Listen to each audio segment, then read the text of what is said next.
Under Fear is a very strange story. The quality is all over the place, the plot barely manages to fill 4 episodes, and the villain is weirdly sympathetic. But it does contain Sarah Jane's farewell scene, which is one of the best moments in Doctor Who history. So it's a bit of a mixed bag. This is the last story to be set in present-day Britain for a while. It's interesting how they've gradually phased out UNIT over the last year or so. Terror of the Zygons was a full-on UNIT story. Then the android invasion lost the Brigadier. Then the Seeds of Doom had UNIT, but none of the regulars. And here they're not even mentioned, even though they probably should be. It seems odd that it's taken so long for them to shake off the Pertwee format, but it makes sense. And from now on they can do present-day stories without having to worry about incorporating UNIT. Eldrad is an interesting villain. For the first 2 episodes, they're just a disembodied hand, using mind control in order to reconstruct their body, and it's all brought to life with some quite decent special effects. Then in episode 3, Judith Light takes over, and she's far from the monster you may have been expecting. In fact, she's very sympathetic.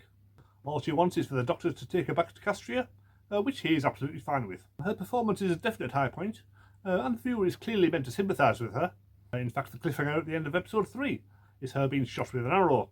She also does a good job of being absolutely rigid when Tom Baker carries her around, like they're auditioning for Britain's Got Talent. It's not until Stephen Thorne takes over in the final episode that the character becomes a blustering pantomime villain, who ends up tripping over the Doctor's scarf and falling into a hole, which is definitely the low point of the story. It feels like something out of children's television, which makes you wonder why they never brought Eldrad back in the Sarah Jane Adventures. It seems like the character would have been a good fit for that show. The location filming is particularly good. There's a quarry that's actually meant to be a quarry for once, and you get to see a very impressive explosion. Plus there's some fine scenes at a nuclear power station. The use of handheld cameras to film the possessed Sarah makes those scenes feel all the more eerie. Unfortunately, once they go to Castria, it all becomes completely studio bound, and the sets all look pretty two-dimensional with no real sense of depth to them. It's Elisabeth Sladen's final story as a regular, and appropriately she has a lot more to do than usual, spending the first 2 episodes under the thrall of Eldrad and getting to take out guards in action scenes. It allows her to show a bit more rage than usual, as well as giving her a catchphrase, Eldrad must live. Then in the final 2 episodes she's mainly with Tom Baker again, and there's lots of scenes showing off their chemistry with some very funny moments. Tom gets to say lines like, "Stop making a fuss, Sarah, you're from South Croydon."